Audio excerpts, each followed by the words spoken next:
Amigos, vamos a resolver una ecuación diferencial de variables separables y tiene esta forma.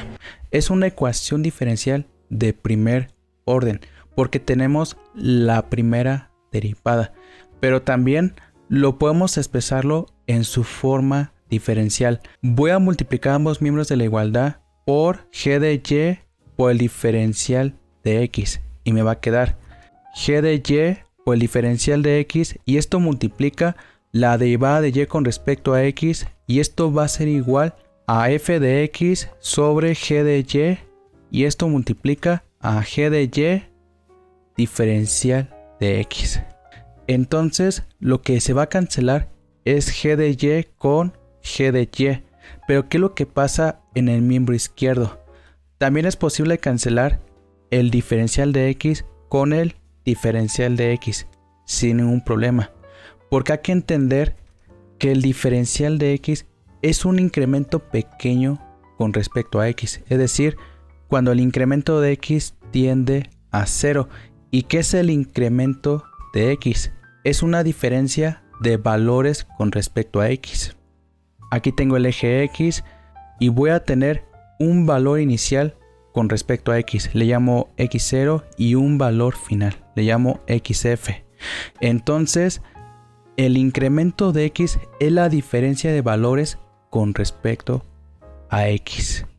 Entonces, el incremento de x va a ser igual a xf menos x0. Pero, ¿qué pasa si el incremento de x se aproxima a 0 o es muy pequeño? Lo que va a suceder es de que el valor final de x se aproxima a x0, es decir, xf se aproxima a x0. Y de esa manera es como podemos entender el diferencial de x. Es un incremento pequeño de x.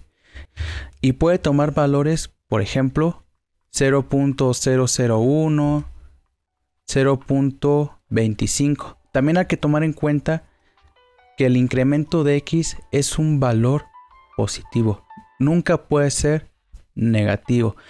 Entonces son valores muy cercanos a 0, pero nunca va a ser 0, son valores próximos a 0.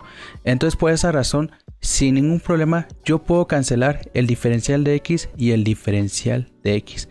No hay que preocuparnos de esta indeterminación, de que yo tenga, y lo escribo de este lado con otro color, 0 sobre 0 y no pueda cancelar. No hay que preocuparnos por eso, porque son incrementos muy pequeños. Nunca van a ser 0, son próximos a 0. Muy bien. Entonces lo que me va a quedar va a ser g de y por el diferencial de y. Quiero que vean que en el miembro izquierdo están los términos de y. Y en el miembro derecho van a estar los términos de x, que en este caso va a ser f de x, el diferencial de x. Y ahora ya lo tenemos en su forma diferencial. Y lo que podemos hacer aquí es integrar ambos miembros. Y eso es lo que consiste el método de variables separables. Una vez de que lo expresemos de esta forma, integremos ambos miembros, tanto en el miembro izquierdo como en el miembro derecho. Y esto me va a quedar la integral de g de y por el diferencial de y va a ser una cierta función que le llamo g mayúscula que depende de y esto se va a sumar a una constante de integración que en este caso le llamo k1, y esto va a ser la integral de f de x diferencial de x, va a ser una cierta función que depende de x y le sumamos una constante de integración y le llamo k2. Y entonces voy a restar ambos miembros menos k1, tanto en el miembro izquierdo como en el miembro derecho. K1 se cancela con menos k1 y me va a quedar, lo escribo de este lado, g de y va a ser igual a f de x más k2 menos k1. Y aquí lo que tenemos es una resta de constantes. Entonces si yo tengo una constante y se resta a otra constante, esto va a ser a una constante y le llamo k. Y finalmente tenemos esta forma. Entonces lo que tendríamos que hacer aquí es despejar una de las variables, ya sea de que y esté en términos de x o de que x esté en términos de y. Si yo quiero encontrar y que depende de x, la ecuación diferencial tiene esta forma. La derivada de y con respecto a x es igual a f de x sobre g de y. Pero si yo quiero encontrar x que depende de y, lo que tenemos que hacer aquí es aplicar la inversa a ambos miembros.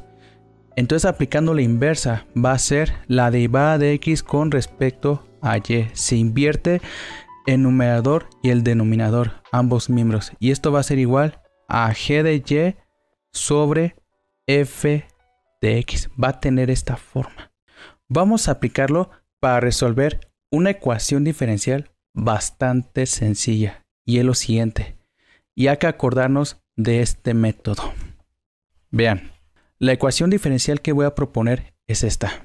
Va a ser la derivada de y con respecto a x. Esto es igual a y. Una ecuación diferencial bastante sencilla. Bueno, lo primero que tenemos que hacer es de que la ecuación diferencial lo tenemos que expresarlo en su forma diferencial. Que tenga esta forma. Y lo que haré es de que ambos miembros de la igualdad voy a multiplicarlo por, y fíjense bien, el diferencial de x sobre y, para que de esa manera en el miembro izquierdo esté en términos de y en el miembro derecho esté en términos de x. Y esto me va a quedar. Estoy aplicando el inverso multiplicativo. Aquí tengo la derivada de x con respecto a y que multiplica la derivada de y con respecto a x, y esto va a ser igual a y que multiplica la derivada de x con respecto a y. Entonces lo que va a suceder es de que y se cancela con y el diferencial de x se cancela con el diferencial de x. Y de una forma directa ya tenemos despejado y me va a quedar la derivada de y con respecto a y es igual al diferencial de x. Una vez expresado de esta forma, podemos aplicar la integral a ambos miembros, tanto en el miembro izquierdo como en el miembro derecho. Ahora lo que tenemos que hacer es resolver las integrales en cada uno de los miembros y me va a quedar la integral del diferencial de y sobre y. Esto va a ser igual al logaritmo de y le vamos a sumar una constante de integración, le llamo k1, y esto va a ser igual la integral del diferencial de x, que en este caso vale x más una constante número 2. Voy a despejar el logaritmo de y. Resto ambos miembros menos k1, tanto en el miembro izquierdo como en el miembro derecho, y me queda el logaritmo de y va a ser igual, este término se cancela con este término, x más, y aquí lo que tengo es una diferencia de constantes, y esto lo puedo expresarlo como una sola constante. Entonces se va a sumar a una constante.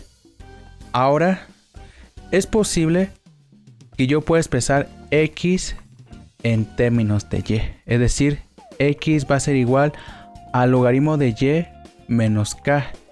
Despejé la variable x. O también sería lo mismo el logaritmo de y más una constante. Pero esto va a ser solución para esta ecuación diferencial. Si ambos miembros de la ecuación diferencial le aplicamos la inversa, entonces va a ser la derivada de x con respecto a y es igual a 1 sobre y. Porque si derivamos esta función con respecto a y, esta que tengo aquí va a ser igual la derivada con respecto a y del logaritmo de y va a ser 1 sobre y la derivada de una constante vale 0. Entonces satisface la ecuación diferencial. Pero la idea es de que y esté en términos de x para que satisfaga esta ecuación diferencial. Entonces tengo que despejar la variable y. Voy a aplicar a ambos miembros la exponencial, tanto en el miembro izquierdo como en el miembro derecho, porque es la función inversa del logaritmo natural. Y me queda la exponencial del logaritmo de y va a ser igual a la exponencial de x más k, y la exponencial del logaritmo de y es la función identidad, que en este caso vale y esto va a ser igual, y aquí podemos aplicar una de las propiedades de los exponentes. Si yo tengo una base elevado a una suma de exponentes va a ser el producto de potencias de la misma base. En este caso va a ser la exponencial de k que multiplica al exponencial de x. Lo escribí de esta forma. Y entonces, si yo tengo la exponencial elevado a una constante, va a ser una constante aquí. Y entonces esta constante le llamo c. Y esta va a ser la solución de la ecuación diferencial. Bueno amigos, eso sea todo de mi parte y yo espero que haya sido claro en la explicación. Si este video les ha gustado, regala un pulgar arriba, suscríbanse a mi canal porque vamos a seguir resolviendo más ecuaciones diferenciales de variables separables. Nos vemos en un próximo video. Cuídense mucho. Chao.